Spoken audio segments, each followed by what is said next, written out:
네, 안녕하세요. 성공취업의 시작 답정보센터 이남규입니다. 네, 안녕하세요. 정보윤입니다. 네, 정보윤 아나운서 혹시 기억하실지 모르겠는데 저희가 며칠 전인가 아침 뉴스 같이 진행하면서 대형마트에서 혼자 사람이 장을 보면은 뒤에 자율주행 카트가 따라오면서 이게 뭐 상품을 담으면 자동으로 결제가 되는 그런 뉴스를 저희가 보면서 굉장히 놀랐던 기억이 있는데 이런 또 신기술이 적용돼서 요즘 핫한 주제로 소개되고 있다고 합니다. 네, 말씀하시니까 저도 기억이 나는데 아직 개발 단계이긴 하지만 3년 뒤에 상용화를 목표로 한 대형마트에서는 벌써부터 시범 운영되고 있다는 그런 뉴스였던 것 같은데요.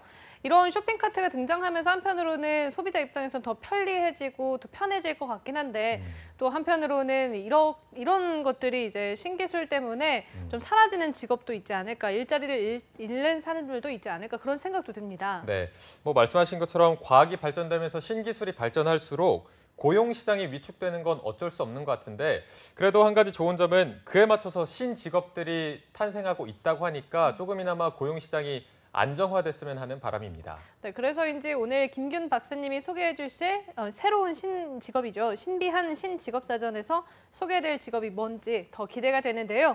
또 한편으로는 불금이지만 불금을 제대로 즐기지 못하는 우리 취준생 여러분들을 위해서 탄산음료 같은 취업 예능이죠.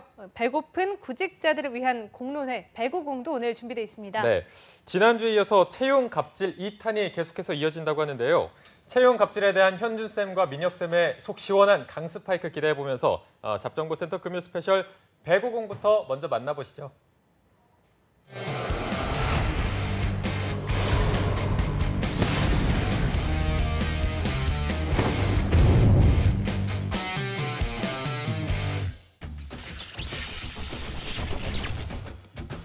인사팀의 재량이 인정될 수 있는 갑질이라고 보긴 좀 어렵다고 보거든요. 만약에 그걸 명시를 하잖아요? 그럼 이 친구들 지원할 것 같아요?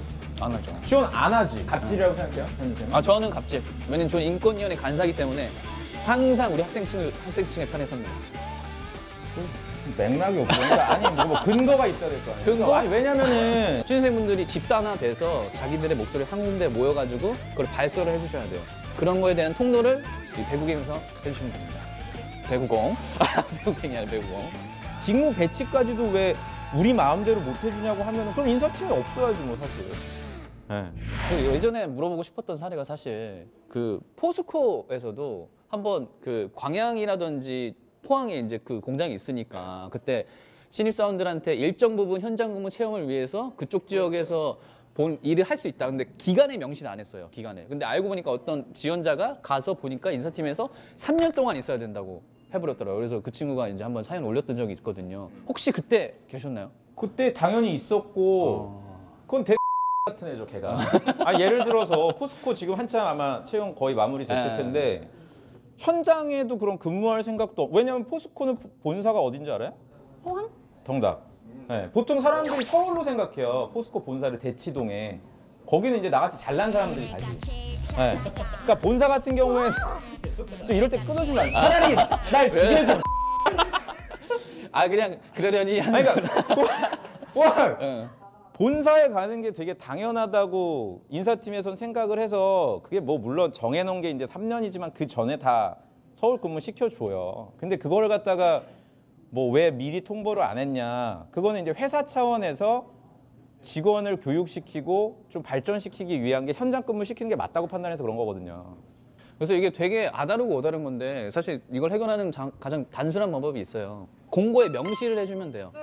명시를 해줘서 취준생이 선택권을 주면 되지. 그러면은 내가 지원할 건 안 지원할 거냐. 그거는 말이 될 수가 없는 게. 그러면은 예를 들어서 그렇게 명시를 하잖아요. 엄청난 사측인데 오늘? 아니 이것만큼 내가 난 객관적으로 얘기하는 거야. 만약에 그걸 명시를 하잖아요. 그럼 이 친구들 지원할 것 같아요? 안 하죠. 지원 안 하지. 그럼 지원 안 하고 진짜 할 만한 사람들만 지원하게 냅두면 되는 거 아니에요? 좋아. 좋아. 그거는 할 말이 없어요? 잠깐 좀 기다려봐. 잠깐만. 아니 그건 그러니까 예를 들어서 지금 왜냐하면 채용팀에서의 목표는 이번에 공채를 진행할 때 지난 하반기 때는 10,000명이 지원했으니까 이번에 15,000명을 모집을 하자. 이게 KPI. 부서의 목표란 말이에요. 근데 명시를 해버리면 목표 달성을 못 하죠. 그 목표 달성을 위해서 명시를 안 한다는 건 갑질이라는 거 아닐까요? 아닐까요? 아니죠. 그거는 허용된 범위 안에서 거짓말을 한 건 아니잖아요. 그게 거짓된 게 아니잖아요. 거짓된 게. 거짓말을 아니, 그러니까 치사한 건 맞아요. 인사팀에서 치사한 건 맞는데 거짓으로 허위로 뭔가를 기만한 행위는 지금 아니라는 CG로 얘기죠. 민혁 씨 점점 작아지게 해주세요. 아니요, 제가 이 어깨 좀 작아지게 뒤에 이렇게. 뒤에 나오는 네. 다른 사연들에 비해서는 정말 이거는 굉장히 나름 그래도 상대적으로 합리적인. 네. 자, 그럼 이제 저희 두 번째 밥그릇 사연을 읽어보도록 하겠습니다. 자, 두 번째 사연입니다. 저는 작년 하반기에 SK 실트론에 지원한 한 취준생입니다. 인적성을 통과한 후에 면접을 받고요. 결과를 기다리는데 기업 측에서 내부 상황으로 발표가 미뤄질 수 있다는 안내를 면접장에서 받게 됐습니다. 그 후에 발표 예정일에는 또 내부 사정으로 발표가 미뤄진다는 연락을 받았고요. 그 뒤에 들려온 소식은 SK 하이닉스 면접 탈락자들에게 SK 실트론 면접의 기회를 줬다는 겁니다. 물론 제 역량이 부족해서 탈락한 것일 수도 있겠으나 애초에 SK 공개 채용 시에 기업 하나만을 정해서 지원해야 하는 것에 분노를 느꼈습니다. 갑자기 감사합니다 하고 끝났네요. 갑자기 네. 분노를 느끼고 감사합니다. 그렇게 채용하는 것은 뭐 그 회사의 맘이라고는 쳐도 적어도 자신들의 기업에 지원을 해준 사람들에게 양해를 구해야 하는 게 아닐까 하는 생각을 하거든요. 저는 이번 사연을 어떻게 생각하십니까? 저는 이것도 역시 갑질이라고 보기는 어렵고요. 그냥 또 좀 세련되지 못했다. 그냥 SK가 채용을 좀 세련되지 못. SK 실트론 같은 경우에 왜냐하면 나름대로 일단 아니 그러니까 좀 너무 했던 거죠 채용 담당자가. 그러니까 너무 이제는 우리 채용 담당자분들이 이게 사연을 보시면 알겠지만 그 합격하면야 그러니까 합격하고도 지금 이렇게 굉장히 예민하고 주도 면밀하게 인사팀이 또 어떻게 행동하는지를 이렇게 공론화시킬 수 있는 개인의 힘이 세졌잖아요. 이 경우도 이제 불합격 아닌 불합격을 이제 그렇죠? 탈락할 것일 수도 있으니까 그러니까 불합격하고 나서도 이 억울함을 실제로 이런 채널을 통해서 얘기할 수 있는 소위 용기들이 있단 말이에요. 그러니까 우리 채용 담당자들이 너무 우습게 보시면 안 될 것 같아요. 구직자분들을. 그러니까 이렇게 그냥 면접장에서 안내하면은 그 얘기 듣고 소위 처럼 그냥 속을 줄 알았던 거지. 예. 근데 이것도 어떻게 보면은 무슨 도덕적으로 잘못된 거지 같은 SK 계열사끼리 공유를 했겠죠 정보를. 특히나 지금 SK 하이닉스는 사람이 너무 급하게 필요하니까 가장 비슷한 그래도 반도체 회사인 실트론에서 혹시나 괜찮은 애들이 있으면 좀 받아달라. SK 하이닉스에서 지금 불합격한 사람들 한번 기회를 좀 줄 수 있겠냐 뭐 이렇게 해가지고 이제 채용 담당자들끼리 논의를 거쳤던 건데 이게 뭐 불행인 건지 다행인 건지 아무튼 채용 이것도 지금 사실은 팩트는 아니에요. 네, SK 하이닉스 탈락자들이 SK 실트론 면접 기회를 줬다는 게 들려온 소식이지 이게 어디서 들려왔는지 출처는 객관적으로 우리가 파악하기는 좀 어렵고 이 사연 주신 분이 같은 뭐 스터디원들이라든지 뭐 이렇게 해서 그냥 카더라인데 제 생각에 이거는 모르겠어요. 이거 제가 뭐 이게 진짜 팩트인지 아닌지는. 근데 이게 팩트라고 하더라도 잘못된 건 없거든요. 네. 그렇습니까?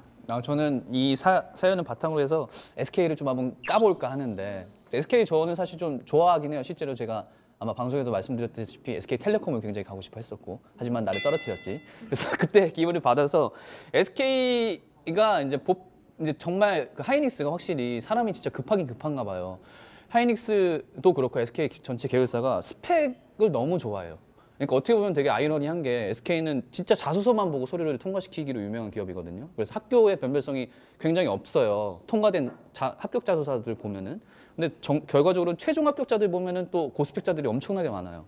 그리고 특히 그게 인사팀의 채용 시스템에서 묻어 나오는 게 일단 SK 하이닉스 같은 경우가 진짜 변종 채용을 많이 하는데 수시 채용을 되게 많이 해요. 특히 이제 소위 스카이와 서성한 정도 라인급에 대해서 인사팀이 가가지고 거기서 이제 참여한 학생들을 대상으로 해서 코드를 발급해가지고 그 코드를 받은 사람만 SK 하이닉스 채용으로 바로 들어가게 하는 수시 채용 형태를 저번 시즌에도 했고 이번 시즌에도 했었고 그래서 이게 또 아는 사람들만 어떻게 보면 지원할 수 있는 거니까. 근데 뭐 수시 채용은 사실 갑질은 아니죠. 네. 그쵸? 근데 그게 이제 특정 학교를 대상으로 해서 그 코드를 갖고 있는 사람만 볼 수 있다는 점. 그게 전체 공고 창에서는 또 확인이 안 되거든요. 일단 그 점이 있었고 두 번째로 하면 이제 3 올스타 제도라고 해서 서울대, 포항 카이스트, 서포카라고 해서 그쪽 학교 학생들 대상으로 해서 뭐 학년 제한 없고 전공 제한 없고 그다음에 뭐 시즌 제한 없이 바로 수시 채용하는 게 있어요. 그래서 그 친구들은 그냥 서포카를 다니고 있는 학생이라고 하면은 뭐 농업과 그러니까 뭐 농경 이런 데 학생들도 그냥 하이닉스를 그냥 갈 수 있는 권한들이 주어지고 있다는 거죠. 그러니까 SK 하이닉스가 사람이 너무 급해서 수시로 이상하게 채용을 많이 한다는 거를 지금까지 말씀하신 거죠? 그렇죠. 그러면 이게 갑질이라고 생각해요? 이건 근데 갑질이라는 표현보다는 사실 굳이 얘기하면은 스펙이 안 좋은 친구들 대상으로 해서는 어떻게 보면 갑질이죠. 예. 좋은 사람들을 뽑겠다는 거는 아니, 이해가 그러니까 되는데 같은 산업군에 있는 같은 계열사에 불합격한 사람에게 뭐 내부적으로 이제 뭐 채용 담당자들끼리 연락을 해서 형님 그쪽 불합격한 사람들 우리 지금 당장 필요한 사람이 있을 수 있을지 모르니 면접 기회를 내가 좀 줘도 되겠습니까? 그래 뭐 어차피 불합격했는데 좀 아깝게 떨어지고 능력도 괜찮으니까 니네 회사 한번 면접 보게 해줄게 라는 게 어쨌든 들통이 어쨌든 났어요. 근데 이게 잘못됐냐는 얘기죠, 제 말은. 그리고 이거를 그러면 어나운스를 하는 게 맞다고 봐요. 대기자들한테 우리는 당신들 외에도 좀 욕심나는 인재가 있어서 우연치 않게 문의를 해본 결과 같은 계열사 안에 이런 사정이 있는 사람들 있어서 좀 대기해라. 저는 그건 아니라고 보거든요. 예를 들어서 굉장히 괜찮은 애들이 CJ 제일자당을 불합격해서 푸드빌에서 당장 뭐 중국이라든지 동남아로 나갈 사람이 필요한데 불합격한 애들이 중국 출신이야. 예를 들어 중국 대학교. 그래서 재당 채용 담당자한테 그럼 우리 좀 기회를 주면 안 되겠습니까? 라고 했을 때 안 되는 겁니까? 푸드빌 인사 담당자에게 기회를 주면 같은 계열사. 그리고 제가 볼 때는 이런 판단을 내리게 된 거는 분명 지시가 있었을 거거든요. 위에서, 윗선에서 우리 당장 야 그러면은 지금 필요한 사람들 어떻게 할 건데? 라고 뭐 상무님이나 전무님이 얘기를 했을 때 그럼 공채로 하기에는 저희가 시간이 너무 오래 걸릴 것 같습니다, 상무님. 그럼 뭐야 방법이 했을 때 검토한 게 얘기를 들어보니까 하이닉스는 지금 워낙에 많은 인원을 뽑아서 불합격자도 많을 거니까 거기서 좀 가지고 오겠습니다. 근데 이것까지도 좀 갑질로 인정한다면 사실 아무것도 하지 말라는 얘기거든요, 채용팀한테. 이게 근데 저희 업종에서도 굉장히 비일비재한 일이에요. 아나운서 쪽. 저희는 학원을 다녀야지만 추천으로 지원할 수 있는 경우가 굉장히 많거든요. 그러니까 거의 인맥이네요, 어떻게 보면. 그렇죠. 거의 돈을 들여서 학원을 다녀야지만 그 방송사를 갈 수가 있는 거예요. 추천 채용이라고 해가지고 사실 그걸로 사람들을 굉장히 많이 끌어모으긴 하죠, 학원들이. 얼마 전에 그런 비리가 있었던 걸로 제가 본 적이 있어요. 그러니까 그 아나운서 쪽 말고 승무원 쪽. 네. 승무원 그 승무원 학원들 많으니까. 학원에 가는 그 강사분들이 대한항공이라든지 이런 데서 근무하시다가 나오셔서 학원을 차리니까 선배님한테 어떻게 해가지고 이제 유착이 돼서 어떻게 보면 정말 약자인 우리 구직자분들은 그거를 믿고서 가는데 보증된 게 아무것도 없잖아요. 예를 들어서 학원 수강했다고 해서 뭐 승무원이 될 수 있다는 걸 보장해 주는 게 아니니까. 그러니까 제가 볼 때 그거는 좀 잘못된 것 같고 이 경우는 같은 계열사들 간에 어쨌든 뭐 해서는 안 되는 것까지는 아니고 용인된 범위 내에서는 이럴 수 있지 않나. 요거는 갑질이라고 보기에는 좀 그냥 안타깝죠. 이렇게 했다는 거를 왜 이렇게 좀 세련되게 그럼 좀 약간 저는 이게 노력을 그런 느낌이 약간 그 회사도 요새 큰 기업들 이슈가 있는 게 보통 있는 게 일감 몰아주기 이슈가 있잖아요. 저는 약간 여기서 그런 느낌을 받았어요. 그러니까 우리 회사가 우수한 인재가 일감 몰아주기네 이게. 그렇지. 그러니까 우리 회사가 우수한 인재가 필요해. 뭐 대표적으로 이제 삼성 때문이죠, 사실. 삼성전자 DS 파트 때문에 SK 하이닉스가 이렇게 스펙 좋은 친구들 굉장히 많이 뽑으려고 하는데 그것 때문에 이제 결과적으로 많이 지원하니까 떨어지는 사람도 많을 거고 그러면은 떨어지는 사람들이 그래도 준수하겠지. 다른 회사들 갈 바에는 그럼 우리 계열사로 가줬으면 좋겠다라는 방식의 인사 뭐 프로세스인 건 이해가 되는데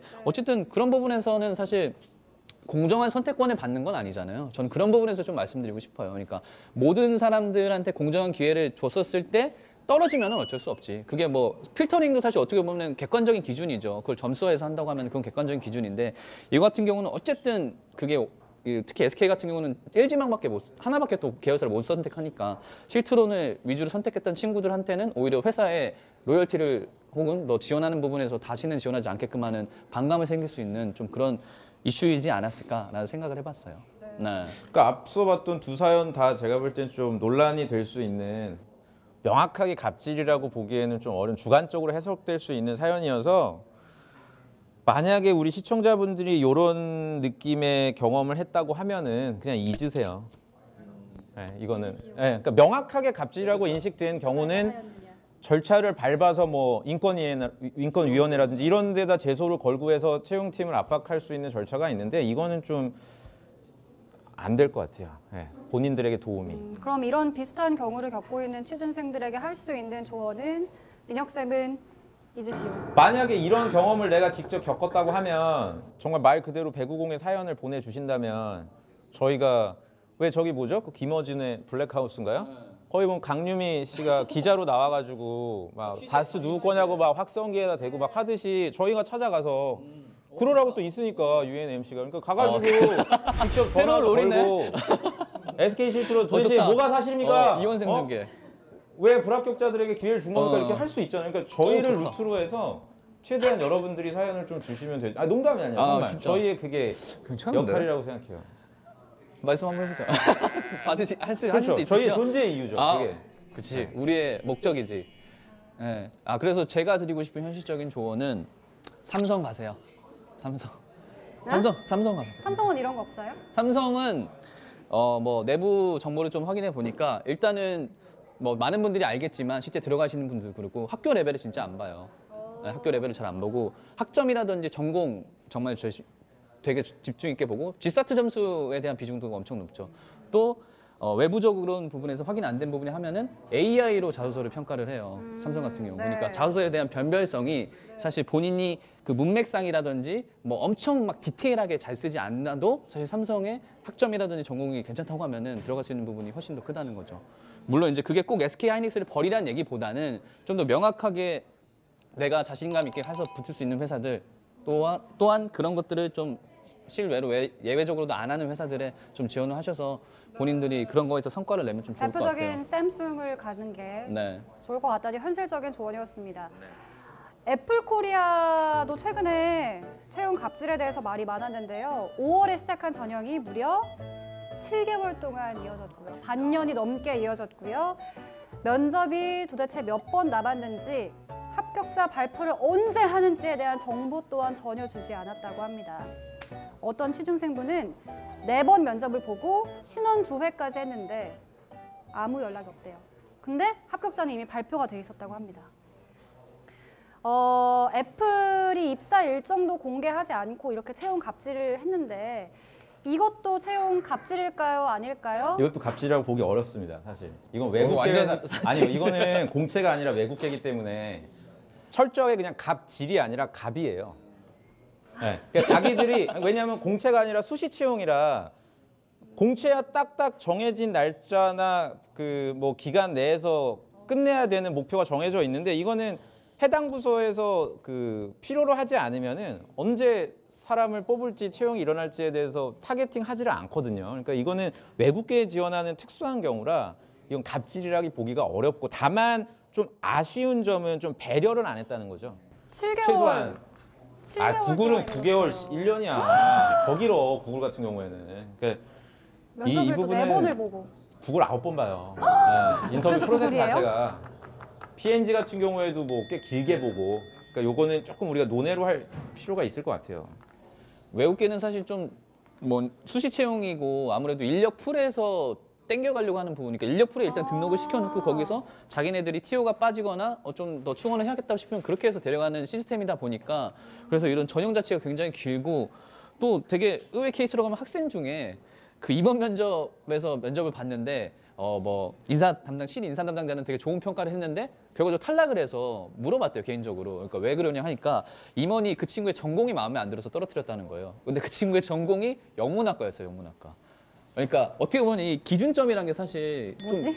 되게 모호하다는 게 있다는 거니까 체계적인 인사 프로세스가 사실 제대로 갖춰진 회사가 뭐 3M이라든지 컨티넨탈 소위 이제 대형 큰 그룹사의 그 한국의 지사가 큰데 말고는 되게 좀 어떻게 보면 진짜 수시적인 부분에서 좀 인력 풀만 가져가려는 외국계는 부분이 그래도 되는 겁니까? 그래도 되죠. 외국계는 그럴 수밖에 없고 외국계 같은 경우 공채를 그래서 어떻게 보면 영리하게 공채를 진행하지 않아요. 이런 논란이 있을 거라는 거를 그러니까 휘말리기 싫으니까 인사팀에서는 그냥 우리가 필요할 때 사람을 뽑겠다. 근데 저는 장기적으로 봤을 때 이렇게 수시 채용으로 가는 게 그냥 깔끔하게 구직자나 회사나 좋지 않을까 생각이 들고요. 제가 주변에 갑질당한 분이 계시다 그래서 전화 연결 해볼게요. 이번 회에도 저도 받을지 모르겠어요. SK시네요. 생각대로 티. 네, 안녕하세요. 조민혁이라고 합니다. 네, 제가 뭐라고 불러드릴까요?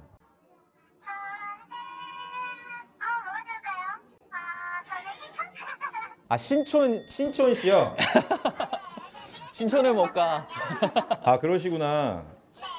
저희가 섭외할 때 현대백화점하고 국민은행에서 재직한 경험이 있다고 말씀을 들었어요. 맞나요? 국민은행에서는 인턴을 했었고요. 현대백화점에서는 이제 인턴 후에 정규직 전환됐다가 교육연수 들어가기 전에 이제 입사 포기하고 나왔어요. 아, 저희가 지금 채용 담당자들의 갑질에 대해서 얘기를 하고 있는데 사실 이게 채용 담당자의 권한이다 아니면 갑질이다 이게 경계를 좀 논하기가 좀 어려운 얘기가 나와서 직접 좀 몇 가지 확인을 하고 싶어서 여쭤보려고요.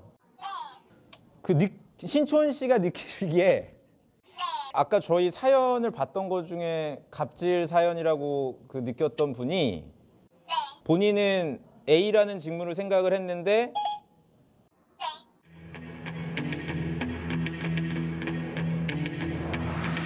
녹음하시나요 지금? 잠깐 저희도 녹음을 해야 될 것 같네요. 괜히 뭐죠 띠디가 지금? 네. 아 내비게이션이요? 아 조심 운전하시고요. 그럼 A라는 직무로 본인은 생각하고 입사를 했는데 전혀 다른 엉뚱한 B라는 직무를 시켜서 굉장히 인사팀에 좀 불쾌하고 소위 이제 갑질이라고 생각을 한다.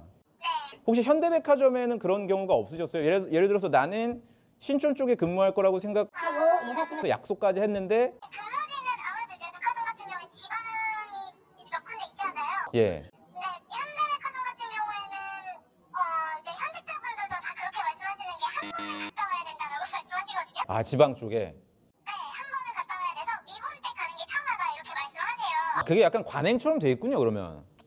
그때만 해도 그랬던 것 같아요. 지금은 뭐 상황이 어떤지는 모르겠는데 그때만 해도 뭐 한 번은 갔다 와야 마음이 편하다 이렇게 말씀하시더라고요. 예. 근데 이제 그래서 이제 여성분들 같은 경우에는 연고가 없으면은 뭐 웬만해서는 뭐 잘 안 보내려고는 하는데 예. 남자분들 같은 경우에는 뭐 이제 예를 들어서 취업할 때는 주소지도 서울이고 학교도 서울이라 연고지가 서울밖에 없는 사람인데 이제 취업 확정되고 나서 이제 동기였던 분이 지방으로 발령받은 사례를 한번 봤거든요. 아 그거는 약간 갑질이라고 좀 생각할 수 있겠네요. 그래서 울산 쪽으로 갔었던 걸로 기억해요. 아 오늘 감사드리고요. 방송 열심히 하시고요. 저희가 철저하게 음성 변조는 방송이라뇨? 아니요 지금 이 방송이죠. 아, 혹시 방송에 계십니까? 방송 쪽은 아니에요. 아니요. 전 백수예요, 백수. 운수 쪽이신 것 같은데 내비게이션 아까. 맞아요. 유통 쪽에 있어요, 유통 쪽에. 예. 감사합니다 신촌 씨. 그러니까 이게 제가 보니까 저희가 개인마다 하는 다 있어요. 뒤에 나오는 사연들이 또 제가 볼 때는 굉장히 또 핫하고 강력한 것들이 많아서 계속 얘기를 좀 해볼 필요가 있지 않을까 생각이 들어요. 네. 현준 쌤은 전화 통화하는 동안 한 마디도 못 했잖아요. 네. 한 마디라도 하셔야 되는데 네. 방금 전화 통화 듣고 나서 어떠셨어요? 갑질입니까 그거는? 몇몇 포인트 뭐 백화점 사례들은 사실 되게 많아요. 뭐 현대백화점뿐만 아니라 롯데백화점들도 그래서 굉장히 기사가 났기도 했었고. 지역을 보내는 거. 예, 그래서 그것 때문에 퇴사율이 엄청나게 높아서 그래서 지금은 이제 1에서 5지만까지 받아서 그 내에서 소거하려고 하는 부분들이 있고. 근데 이제 다른 부분에서는 사실 강권이 아니고 이제 맛있는 거 좋다는 부분 자기의 선택권이니까 사실 그런 부분은 갑질이라는 범주 내에는 없는데. 본인이 느꼈던 갑질 이런 거 사례 없어요? 제가 느꼈던 갑질? 제가 딱 명확하게 아는 게 LG 같은 경우에는 무조건 핸드폰 팔아야 된대요 지인들한테. 내가 LG U+나 LG전자가 아니더라도 제 지인이 LG 상사 다녔는데 갑자기 뭐 별로 친하지도 않은 선배인데 자기 LG 상사 입사하고 나서 갑자기 너 핸드폰 못 쓰냐 그래서 자기 무조건 할당량이 있대. 이건 명확한 갑질이죠. 이건 회사에. 그러니까 이런 사례들. 그 유산 사례로 하면 LG 디스플레이 다니는 사람은 공장 쪽 다니는 사람은 무조건 LG U+랑 LG 핸드폰을 써야 된다. 왜냐면 공장에 LG U+밖에 안 들어와 있어요. 안 터져 그래서 다른 통신사가. 그래서 거기는 이제 바꿨고 뭐 그런 사례들도 있고 뭐 영업점이라든지 그런 뭐 통신사라든지 뭐 이런 쪽들은 사실 할당을 뭐 단순하게 보면은 뭐 유통 쪽에 있는 것들은 선물 세트들 시즌에 당연히 할당량이 떨어지죠. 이런 걸 안 하면은 불이익을 당하는 거예요? 네, 명확하죠. 그거는. 그러니까 인사 고가를 예를 들어 또는 인사 고가 내에 포함이 돼 있어요. 팀장의 인사 고가 내에 네, 내가 그 업종이 아니더라도 뭐 핸드폰 몇 개를 갖다 팔아야 된다라든지 뭐 이런 네, 것들이 우리 있죠. 민혁 쌤 또 전화 연결해 주신 민혁 쌤께 박수 한번 드리죠. 뭐 그다지 수등 아 그래도 마지막에 얻은 게 있잖아요. 소득이 있었던 아니, 왜 건 그렇게 정리를 아니었지만 하냐? 아니야. 미혼인 신촌 씨, 아, 백수 신촌. 미혼인 신촌을 신촌 씨의 볼까? 얘기를 잘 들어봤고요. 대응할 게 좀 있어야죠. 전화 연결 뭐 없나요? 준비했죠. 준비해서 지금 바로 또 저희 딱 물 들어왔을 때 놓줘야 되니까 지금 일단 바로 스펙 좀 들어봅시다. 어떤 분이시죠? 일단 인사팀을 했었고 지금도 인사팀 하고 계시고 노무사 네, 하고 있습니다. 저 방송 중이라서 제가 존댓말을 좀 쓸게요. 예, 저도 존댓말. 그래서 일단 예칭은 그냥 요새 또 알콩달콩 하시니까 알콩이로 제가 부르도록 할게요. 신혼부부 마음에 안 신혼부부 드는데요. 같아요. 마음에 안 드는데 뭐 어쩔 수 없네요. 네. 그래서 일단 지금 또 인사 또 업무 하시고 또 노무사 하시니까 지금 저희가 채용 갑질에 대해서 그 주제로서 방송을 하고 있어요. 그래서 관련해서 좀 질문을 드릴 건데 혹시 그 뭐 인사팀 하시거나 노무사 업무 하시면서 그 본인이 겪었던 뭐 최고의 갑질 혹은 뭐 본인 말고도 주위에서 들었던 최고의 갑질 뭐 그런 게 있었나요? 갑질 사례가? 솔직하게, 솔직하게. 솔직하게. 네.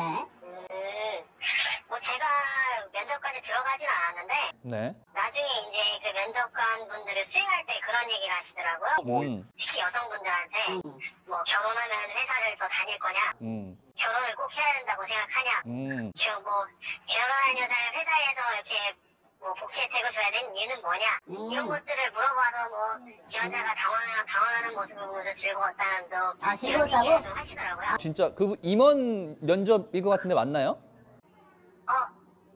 되게 예리하시네요. 임원 면접했을 때 그런 질문을 했고 여성분들한테 그런 걸 보면서 당황하는 모습을 보면서 약간 즐겼다 그분들이. 네, 뭐 그랬죠. 진짜? 야 대단하다. 그럼 두 번째 질문 한번 드려볼게요. 네. 그 기업에서 갑질을 한다고 했었을 때 가장 많이 갑질을 하는 거는 뭐가 있을까요? 가장 많은 갑질이요? 네. 준비했던 질문이 아닌데. 이거 생각을 해야겠는데. 야, 내가 볼 때 너나 얘나 비슷해. 수준이 그냥 뭐 둘이 야 대학로야? 깐다. 대학로냐 여기가? 지금 저 까시는 거예요? 우리끼리 자 파이팅 넘치게 한번 답변해 주세요. 제 질문을 까먹었네. 그러니까 끝났네. 그러니까 끊어. 아유. 까먹잖아. 아니, 응. 이쪽 기업에서 전화는 소득도 없었는데 있었어요. 그치 있었지. 알맹이가 있다니까. 가장 많은 갑질이 이렇게 한다. 아무래도 지원자들의 절박한 마음을 이용해서 뭔가 이렇게 쓸데없는 질문을 한다던가 아니면은 약간 그런 거는 이 사람이 얼마나 유연성 있는지 보고 싶다면서 당황스러운 질문을 한다던가. 근데 그 당황스러운 게 일이랑 연관이 됐고 업무 능력이랑 연관이 됐다 그러면은 인정을 하겠는데 뭐 저 같은 경우는 뭐 예를 들어서 특기가 뭐 물구나무 서기입니다 그러면 거기서 물구나무 서보라 그러고 이런 건 사실 저는 좀 갑질이라 생각하거든요. 물구나무 누가 섰나요? 면접장에? 노코멘트입니다. 노코멘트? 본인이 쓴 거 아니죠? 썼네. 본인 쓴 거 같은데? 전 영원이라도 팔 수 있죠. 진짜? 그런 것도 퇴사해놓고? 그렇죠. 네. 그래서 혹시 본인이 아는 뭐 기업이라든지 아니면 들었던 사례 중에 네. 뭐 좀 갑질이 좀 없는 뭐 착한 기업이라든지 그런 회사들이 있었나요? 대부분 회사나 갑질이 그렇게 대부분 회사는 요즘에 인식이 많이 바뀌어서 오히려 갑질하는 회사를 찾는 게 더 빠를 것 같다라고 생각을 해요. 진짜? 그리고 답변이 좀 재수가 없었죠? 그러네요. 재수가 없네요. 되게 답답 줘봐요. 줘봐. 그러면 줘봐. 또 본인 잠깐 제가 그 조민혁 쌤이 질문하고 싶다고 해서 잠깐 바꿔드릴게요. 네, 잠시만요. 네네. 조민혁입니다. 네, 안녕하세요. 네, 제가 뭐라고 불러드릴까요? 그냥 뭐 변호사님이라고 해주세요. 네네. 알콩 씨. 예. 네, 하도 이제 답답해서 지금 옆에 보고 있다가 네네. 그 인사팀에 계셨다고 들었어요. 이전 직장에. 네. 네. 그 인사팀에서 채용을 할 때 지금 저희가 요 전화 통화하기 전에 그 사연을 몇 개 봤거든요. 네네. 채용을 할 때 블라인드 채용이라 그래서 요새는 입력하는 게 별로 몇 개 없지 않습니까? 그렇죠. 근데 그래 놓고는 인적성 통과하면은 추가 입력 사항이라 그래서 네. 그러니까 이건 이제 면접 기회를 얻은 사람만 아는 거죠. 뭐 개인 신상부터 시작해서 심지어 부모님에 관한 것까지 물어보는 기업들이 있다고 합니다. 아, 그래요? 저는 혹시 계실 때 네. 저는 그런 걸 했었거든요. 포스코에 있을 때. 아, 저는 사실 인사팀에서 네. 저희는 블라인드 채용이 아니었어요. 네. 제가 좀 예전 사람인지 몰라도 이미 다 지원서 안에 그런 내용이 남아 있었기 때문에 네. 사실 그렇게 할 필요까지는 없었거든요. 네. 근데 제 생각에는 블라인드 채용이라고 해놓고 네. 정작 면접하기 전에 그렇게 받는 것 자체가 네. 그거는 의미가 퇴색되는 거 아닌가요? 아니면 이렇게 질문을 드릴게요. 네. 그 CJ라는 회사가 이렇게 보면은 네? 그 굉장히 면접을 투명하게 하는 걸로 알고 있어요, 제가. 네? 블라인드로. 근데 몇 개 회사는 또 블라인드가 아닌데 또 블라인드로 안내를 하는 경우도 있더라고요. 뭐 E&M이나 이런 데는. 혹시 그런 거를 직접 했거나 아니면 간접적으로 그런 걸 본 적이 있으십니까? 어떡하죠? 저는 그런 적이 없는데. 네. 그러니까 알겠습니다. 네. 끊어. 그래서 혹시 그 채용 갑질 그 당하거나 그런 취준생들한테 뭐 좀 한마디나 회사에 하고 싶은 한마디 채용 갑질 하는 사람들한테. 사실 이 채용이라는 게 그 면접관들이 그 회사에서 그 지원자들을 뽑는 것도 있지만 지원자가 회사를 선택한다는 면도 생각을 해야 돼요. 그래서 임원직이나 되는 사람들이 채용 갑질을 하고 그 자리에 이제 권력을 가졌다고 그렇게 하는 사람들이라면 사실 그 회사 그렇게 미련을 갖는 게 맞나 싶거든요. 아, 네, 이 세상에는 좋은 회사들도 많고 그렇지 않은 사람들이 대부분이기 때문에 항상 희망을 잃지 않고 열심히 노력했으면 좋겠습니다. 우리 방송 안 봤죠? 네, 우리 방송 안 봐온 것 같아요. 지금 컨셉이. 아주 바른 노무사스러운 답변 감사드리고요. 이제 나 방송 또 나중에 모니터에서 보시고 나중에 따로 연락드릴게요. 감사합니다. 네, 안녕히 계세요. 네. 신촌 씨와 알콩 씨. 아, 과연 방송에서 누가 살아남을 것인가? 그러니까 이게 방송에서 그만큼 확인하시죠. 이 사연은 아마 갑질이 명백한 것 같습니다. 아니 그냥 여기도 그렇고 뭐 아까 무슨 사례도 그렇지만 사실 이런 사례는 나를 연주한 거야. 아니 뭐 지금 거기가 나올 수 아니잖아요. 거기가 아니잖아요 수 지금. 있겠니 지금? 어떤 그러니까 궁금해서 그래서. 정말 평이하네요. 아니 근데 뭘 어떻게 살려고 그러는 거야? 아니 그러니까 이거는 이분은 참 힘들었겠군요. 아니지 이거잖아요. 그러니까 이런 경우는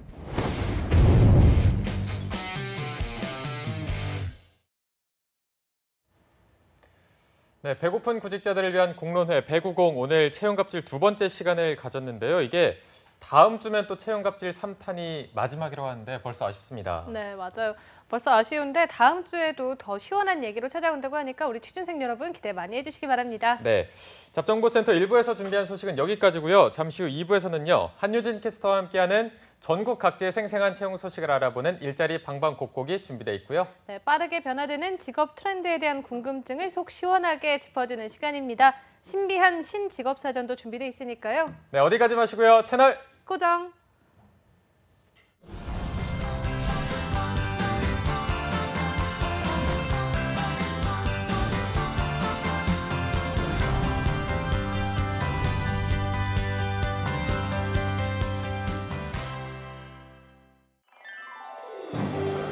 한국 직업 방송을 보면 취업이 보입니다.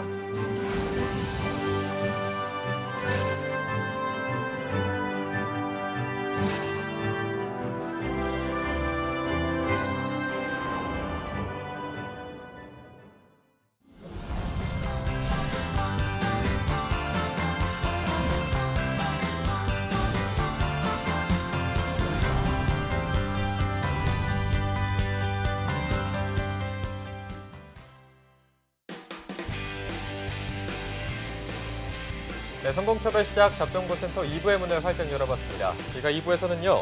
전국 각지의 생생한 채용 소식을 만나보는 일자리 방방곡곡이 준비되어 있고요. 네, 빠르게 변화되는 직업 트렌드를 짚어보고 미래의 유망한 직업에 대한 모든 것을 알려주는 신비한 신직업사전도 준비되어 있습니다. 먼저 일자리 방방곡곡부터 함께 만나보시죠.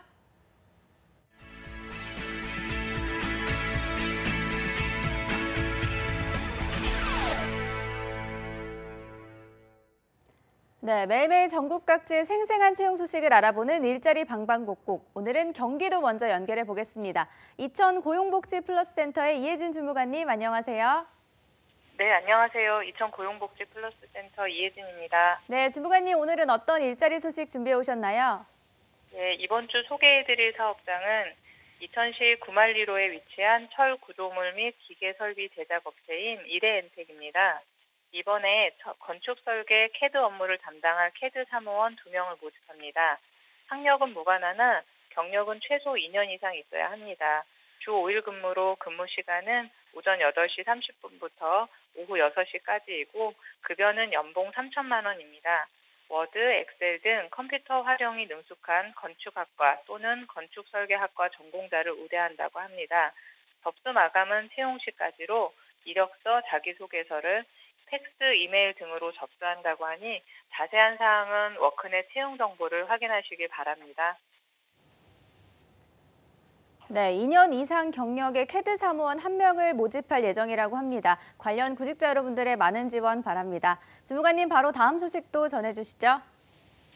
다음으로 소개해드릴 내용은 맞춤 상설 채용관 수요일 찾기 소식입니다. 4월 25일 오후 2시 이천 고용복지플러스센터 2층 회의실에서 현장 면접을 실시합니다. 참여 기업은 이천시 마장면 서이천로에 위치한 반도체 테스트 및 패키징 전문 기업 주식회사 AT세미콘입니다. 반도체 품질 테스트 업무를 담당할 반도체 제조장치 조작원을 30명 충원하고 있습니다. 학력은 고졸 이상으로 경력은 무관하며 인근 거주자를 우대한다고 합니다. 주 5일 근무로 3조 2교대 근무이며 근무 시간은 오전 6시부터 오후 6시, 오후 6시부터 다음날 오전 6시까지이며 충원 완료 시 3조 3교대 운영으로 전환할 예정이라고 합니다. 급여는 월급 230만 원 이상으로 면접 후 결정 가능하다고 합니다. 복리후생으로는 통근버스를 운행 중이며 경조사 및 생일 축하금 등을 지급한다고 합니다. 지원을 원하시는 분들은 행사 당일 이력서를 지참하셔 방문하시면 됩니다. 많은 분들의 관심과 참여를 부탁드립니다. 네, 구직자 여러분들을 위한 맞춤 상설 채용 행사를 진행할 예정이라고 하니까요. 많은 관심과 참여 부탁드립니다. 주무관님, 오늘 소식 고맙습니다. 네, 고맙습니다. 네, 다음은 인천으로 연결해 보겠습니다. 인천 고용센터의 우정민 주무관님, 안녕하세요. 네, 안녕하세요. 인천고용센터 우정민입니다. 네, 주무관님 첫 번째 일자리 소식 전해주시죠. 이번 주 소개해드릴 구인사업장은 GET입니다. GET는 인천시 남동구 고잔동에 소재한 전자부품 제조업체로 단순 생산직 2명을 구인합니다. 자동차용 배터리 조립 업무를 담당하게 되며 주 5일 근무에 월, 화, 수, 목요일은 2시간 잔업이 있습니다. 학력 및 경력은 무관하며 임금은 시급제로 시급은 7,530원입니다. 입사를 희망하시는 분들은 인천 고용복지플러스센터 취업지원과로 문의하여 주시기 바랍니다. 네, 학력과 경력이 무관한 채용권입니다. 구직자 여러분들의 많은 지원 바랍니다. 주무관님, 바로 다음 소식도 전해주시죠. 다음으로 4월 채용 행사를 안내해 드립니다. 4월 26일 목요일 오후 2시에 인천지방 중소벤처기업청 대강당에서는 특성화고와 병역지정업체 만남의 날 행사가 개최됩니다. 이번 행사는 중부지방고용노동청, 인천지방 중소벤처기업청, 인천경북지청 등이 공동 주최하며 인천지역 공업계열 특성화고 11개 고교와 병역지정업체 및 신규 신청 예정 기업 50개사가 참가하여 사전 협약 체결 등을 지원합니다. 또한 산업기능요원, 인원 배정 및 신청 절차, 사업주 지원 제도 등 기업 상담 부스를 운영할 예정입니다. 자세한 내용은 전화 032-460-4950으로 문의해 주시기 바랍니다. 네, 구직자 여러분들을 위한 채용 행사를 준비하셨다고 하니까요. 많은 관심과 참여 부탁드립니다. 주무관님, 오늘 소식 고맙습니다. 네, 감사합니다. 네, 지금까지 일자리 방방곡곡 경기와 인천 지역의 채용 정보 살펴봤습니다.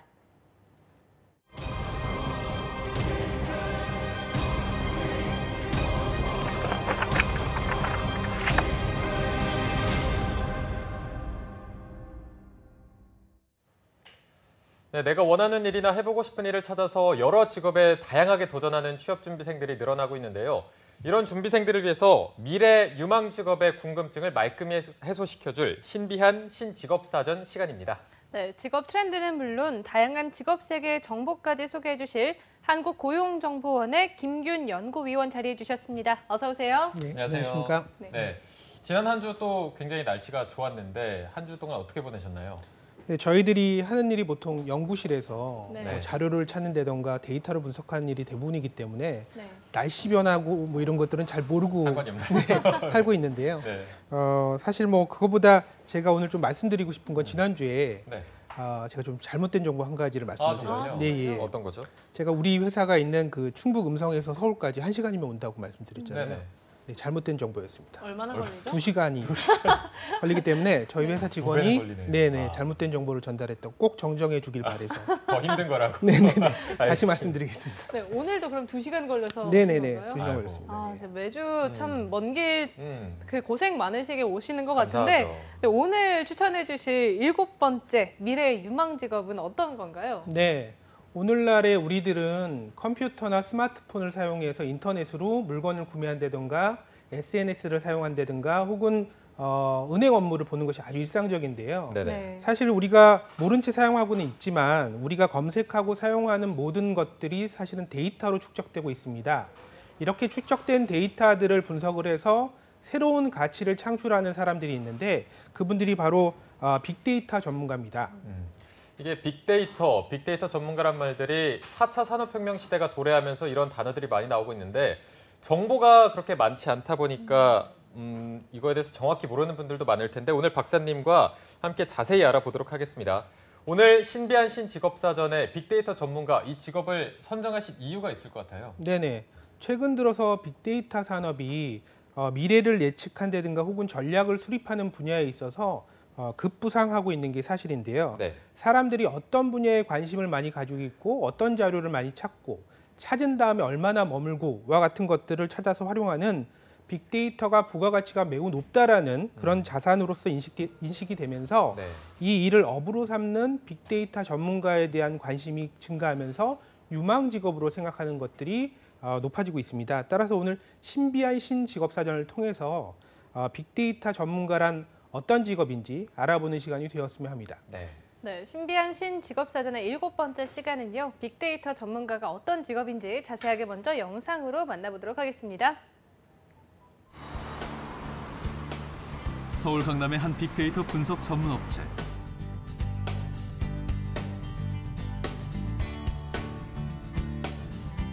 이곳은 인공지능 기술을 기반으로 온라인과 SNS상의 검색어를 분석해 새로운 여론 전망과 유행 트렌드를 예측하고 뉴스를 제공하는 어플리케이션 개발 회사입니다.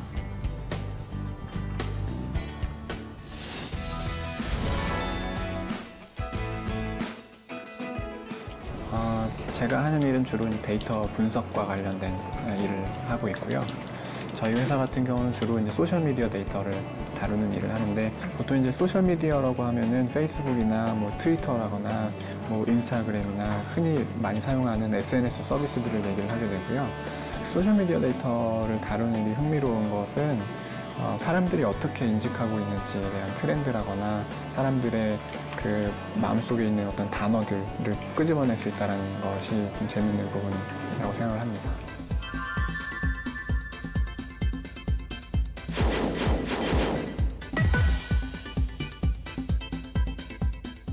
중요하기보다도 목표가 무엇인지가 중요할 것 같은데요. 그래서 기획 단계에서 내가 어떤 데이터를 보고 싶은지 또 그 인사이트를 얻고자 하는 대상 데이터가 무엇인지 이런 것들을 식별하고 또 그것에 분석 관련된 어떤 노하우가 같이 결합이 되어야 또 원하는 결과들을 볼 수 있게 될 것 같습니다. 이제 빅데이터 처리의 두 번째 단계로서 데이터 처리와 분석 관련된 작업을 하고 있는데요. 처리라고 하면 먼저 데이터를 수집을 하는 단계가 있어야 되는데, 그래서 그 데이터를 이제 분석 과정에 가져와서 활용하는 그런 스크립트를 좀 짜고 있습니다.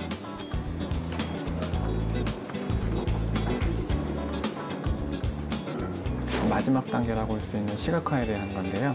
아까 이제 스크립트를 통해서 처리했던 데이터를 그래프라거나 아니면 그 시각적인 도구들을 통해서 데이터를 좀 더 잘 이해할 수 있고 인사이트를 얻을 수 있게끔 도와주는 단계라고 볼 수 있습니다. 일단 이걸 한번 보여드릴게요. 메르스와 관련돼서 사람들이 어떤 얘기를 하고 있는지를 분석을 해본 거고요. 6월 1일부터 6월 30일까지의 데이터를 관심도를 분석을 해본 거고요. 초반에는 이제 불안감이라든지 중동호흡기 증후군이라는 그 키워드가 많이 언급이 됐었고, 보시면 이제 트위터 데이터는 주로 어느 정도 일정하게 유지되고 있지만 뉴스 데이터가 계속 왔다 갔다 하는 것을 볼 수가 있고요. 시간이 많이 가면 갈수록 점점 이제 관심도가 줄어들게 되는 것을 볼 수가 있습니다. 이제 트위터하고 뉴스 데이터의 트렌드가 다르게 나타난다는 것이 어떤 인사이트를 주냐면, 뉴스에서 어떤 주제들이 얘기가 된다고 해도 소셜에서 사람들이 관심을 보이는 주제가 다르게 나타나기 때문에 그것들이 일종의 마케팅 포인트로 좀 사용이 될 수가 있고요. 그래서 이제 보여드렸던 것처럼 처음에 빅데이터 분석과 관련된 기획을 먼저 하고 데이터를 수집해서 처리하고 분석해서 분석된 결과를 시각화하는 전체적인 과정이 이렇게 이루어진다고 볼 수 있습니다. 서울 을지로에 있는 한 신용카드 회사. 매일매일 발생되는 카드 결제 데이터를 수집 분석하는 빅데이터 분석팀입니다. 안녕하십니까.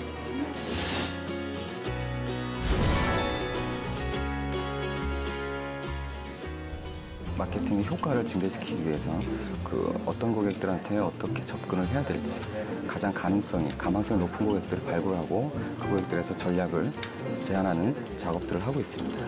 저희 카드 회사는 다른 업종들과 달리 고객 구매 정보에 대해서 실시간으로 파악하고 있습니다. 그래서 이 데이터를 기반으로 해서 저희는 고객들에게 고객 만족을 증대시킬 수 있는 서비스를 개발하고 있습니다.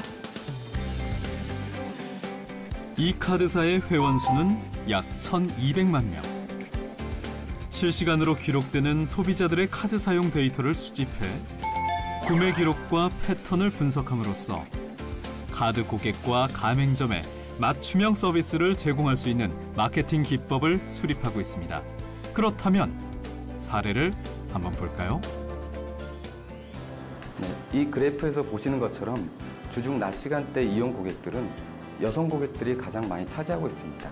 그리고 이 여성 고객들은 헬스 앤 뷰티 업종에서 또 80% 이상의 아주 많은 구매 기록을 가지고 있습니다. 그래서 저희 회사는 이 낮 시간대 주로 쇼핑을 하는 여성 고객들을 위해서 헬스와 뷰티를 엮은 좋은 서비스를 개발할 수 있는 인사이트를 얻게 되었습니다. 이곳은 미래창조과학부 산하기관인 한국데이터베이스진흥원에서 운영하는 빅데이터 아카데미입니다. 정부의 지원 계획에 따라 운영되고 있는 빅데이터 아카데미의 교육은 매 기수별로 12주 동안 기술 전문가 과정과 분석 전문가 과정으로 진행되는데요. 특이한 점은 수강생 전원이 현업에서 데이터베이스 관련 업무를 하고 있는 직장인이라는 점입니다. 바쁜 시간을 쪼개 수업을 듣는 이유는 뭘까요? 사실 전문가가 많이 부족해요. 그래서 현업에서 일을 하다가도 교육의 기회, 다양한 이제 외부 교육의 기회를 많이 찾으려고 노력을 하거든요. 새로운 분석 기법이라든지 아니면 현장에서 더 어떤 식으로 분석할 수 있는 사례, 기법 이런 걸 좀 습득을 해서 실제 데이터 분석하는 데 활용하고 싶은 니즈들이 있어요. 2개월간의 이론 수업에 이어 실제로 빅데이터를 활용한 프로젝트를 수행하고 있는 수강생들. 각 조별로 할당된 프로젝트를 해결하기 위해 현직 빅데이터 전문가와 함께 의견을 나누고 있는데요. 현업에서 실제 다루고 있는 주제인 만큼 그 열기도 뜨겁습니다. 주가 예측을 하려고 합니다. 보통 이제 증권회사에 이제 기술적 지표들이 여러 가지가 있는데요. 매매하시는 분들은 그런 것들을 저희가 활용해서 어떤 기술적 지표가 가장 최적의 어떤 투자 효과를 낳을 수 있는지 저희가 통계적인 방법을 통해서 우리가 이제 측정하려고 합니다. 점점 증가하는 산업 수요에 맞춰 빅데이터 아카데미를 비롯해 빅데이터 분석 활용센터 등 각종 유관 기관에는 수강생들의 발길이 몰리고 있습니다. 데이터 분석 전문가 자격 검정이 치러지고 있는 수험장. 데이터 분석 전문가는 데이터의 이해를 기반으로 처리 기술 능력, 기획 능력, 분석 능력, 데이터 시각화 능력까지 현업에서 활용되고 있는 종합적인 부분들을 객관적으로 검증하는 시험입니다. 2014년 4월부터 실시되고 있는 이 시험은 전문가와 준전문가 과정으로 나눠 데이터 전문 인력의 능력을 객관적으로 평가하게 되는데요. 2016년부터 국가 공인 자격 시험으로 승격됩니다. 무엇보다 빅데이터 시대의 전문가가 부족한 현실에서 데이터 분석의 전문성을 입증할 수 있는 시험이라 자격의 희소성이 매우 높습니다. 또한 합격했을 경우 기업에 취업하거나 승진하는 데 있어 인사 지표로 활용되고 있기 때문에 지원자가 점점 증가하고 있는 추세입니다. 네, 빅데이터 전문가 저희가 VCR로 함께 보고 오셨는데요. 박사님, 이게 보니까 그냥 단순히 정보를 모으기만 하는 게 아니라 여기서 새로운 부가가치를 창출해야 돼서 상당히 어려운, 쉽지 않은 직군 중에 하나일 것 같은데, 그렇다면 이거를 준비하려는 분들이 갖춰야 될 자질 또한 굉장히 어려울 것 같거든요. 어떻습니까? 네, 그 빅데이터 전문가가 되려면 빅데이터를 분석할 수 있는 고도의 기술과 지식들이 필요하다고 보여집니다. 네. 드러난 수치를 단순하게 나열하는 연구가 아니기 때문에 대학에서 통계학 혹은 산업공학 혹은 컴퓨터공학을 전공하게 되면 기술적인 베이스는 확보했다고 볼 수가 있고요. 거기다가 경영학이나 마케팅과 같은 분야에서 지식과 경험을 쌓는다면 기술적 베이스와 융합해서 시너지 효과를 창출할 수 있다고 보여집니다.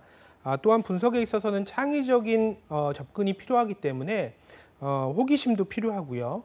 오랜 시간 분석하는 시간을 견디기 위해서는 끈기와 그리고 꾸준히 공부하는 태도도 필요하다고 보여집니다. 네. 박사님께서 이 통계학이나 컴퓨터 공학이 기술적인 베이스라고 말씀하시면서 마케팅 분야랑도 시너지 효과가 발생한다고 하셨는데 어떤 점에서 그런 시너지 효과가 발생하는 건가요? 네네. 빅데이터 전문가들은 보통 최신 유행이나 트렌드를 많이 접하게 되는데요. 따라서 세계 각 기업이나 분야에서의 시장 동향을 수시로 파악할 필요가 있습니다. 또한 SNS나 인터넷에서 자사와 관련된 검색어라든가 혹은 댓글들을 분석을 하고 혹은 자사의 제품과 서비스에 대해서 고객들의 반응을 실시간으로 조사를 해서 이에 대응하는 것들도 일상적인 업무의 하나라고 보여집니다. 네. 그럼 이게 어떻게 좀 이용되고 있는지 더 알기 쉽게 예를 들어서 설명해 주신다면 어떤 게 있을까요? 네, 여러분들도 아마 많이들 경험을 하셨을 텐데 쇼핑몰 업체들이 카드사와 함께 고객들의 구매 데이터와 GPS를 연결을 해서 고객들이 원할 때 맛집이라든가 혹은 가까운 지점이라든가 이런 것들을 적절한 시기에 적절한 장소로 안내하는 이런 사례들이 많이 있고요. 네. 또 공공에서는 서울시의 사례가 이제 많이 알려져 있는데요. 자정 이후에 가장 붐비는 택시 노선 데이터를 분석을 해서 버스 어플리케이션을 기반으로 해서 심야 버스 노선을 배치함으로 인해서 시민들에게 큰 호응을 얻기도 했습니다. 네. 이처럼 빅데이터 분석과 활용을 통해서 불확실한 환경을 제거하고 리스크를 최소화할 수 있기 때문에 기업에게는 경쟁력을 제고할 수 있고 개인에게는 삶의 질을 향상시킬 수 있을 뿐만 아니라 국가에서는 매우 높은 질의 대국민 서비스를 제공할 수 있기 때문에 이 직업이 가지는 미래의 전망은 매우 밝다고 보여집니다. 네, 직업적 전망이 밝다고 하셨는데 그러면 이 빅데이터 전문가가 되기 위해서는 어떻게 준비를 하면 좋을까요? 네, 최근 국내 많은 업계에서 앞다퉈서 전담 부서를 설치를 하고 있고 또 관련된 전문가를 채용하려고 많이 노력을 하고 있는데요. 전문성을 갖춘 인력이 상당히 부족한 게 사실이고 네. 또 단기간에 육성하는 것도 좀 불가능하기 때문에 지속적인 현장 경험을 통해서 전문 지식과 노하우를 축적해야 되는 문제점이 있습니다. 네. 심지어 관련 기관의 교육 과정에서도 신입보다는 경력직을 대상으로 해서 추가 교육을 시키는 형태들이 많이 생기고 있어서요. 이런 어려움이 또 있습니다. 만약에 빅데이터 전문가가 되고 싶으시다면 관련된 학과에서 학사나 석사를 이수하시는 것이 좋을 것 같고요. 빅데이터 활용센터나 빅데이터 아카데미를 통해서 높은 수준의 전문성과 경험을 쌓아가면서 취업을 준비하시는 것이 도움이 될 것 같습니다. 네. 그런데 이 빅데이터 전문가가 해외에서 또 굉장히 각광받고 있는 직업이라는 얘기를 들었고 해외 빅데이터 전문가들은 굉장히 고액의 연봉을 받는다 이런 얘기를 들었거든요. 그렇다면 국내 이 전문가들은 어느 정도의 연봉을 받나요? 네, 아직까지 이제 국내에서는 종사자 수나 임금 수준이 많이 알려져 있지는 않습니다. 말씀하셨던 대로 미국의 경우에는 고액 연봉자가 맞고요. 국내 임금 수준은 아무리 빅데이터 전문가라고 하더라도 일반적인 직장인과 비슷한 수준으로 알려져 있습니다. 네, 박사님 덕분에 많은 취준생뿐만 아니라 많은 분들이 이 직업에 대해서 관심을 가지실 것 같은데요. 그분들에게 박사님이 한 말씀 해주신다면 어떤 말씀 해주고 싶으신가요? 네, 우리가 살아가다 보면 의사결정을 해야 되는 시기가 많이 찾아오잖아요. 그렇죠. 그 의사결정에는 항상 그 위험성이라는 게 존재를 합니다. 선택에 대한 위험성인데요. 그 선택의 위험성을 최소화시킬 수 있는 게 정보고 그 정보를 만들기 위해서 데이터를 분석하고 수집하고 분석해서 자료로 만드는 것이 빅데이터 전문가들의 장점이라고 보여집니다. 따라서 우리가 직업을 선택을 할 때 그 직업이 가지는 임금이나 혹은 사회적 지위도 중요하지만 그 직업이 가지는 가치라든가 혹은 영향력, 의미 같은 것들을 고려해서 직업을 선택하는 것이 미래를 위해서 좋은 방향이 아닐까 이런 생각을 해보았습니다. 네. 오늘 빅데이터 전문가 신비한 신직업사전에서 다뤄봤는데요. 오늘 함께해 주신 한국고용정보원의 김규현 박사님 감사합니다. 고맙습니다. 감사합니다.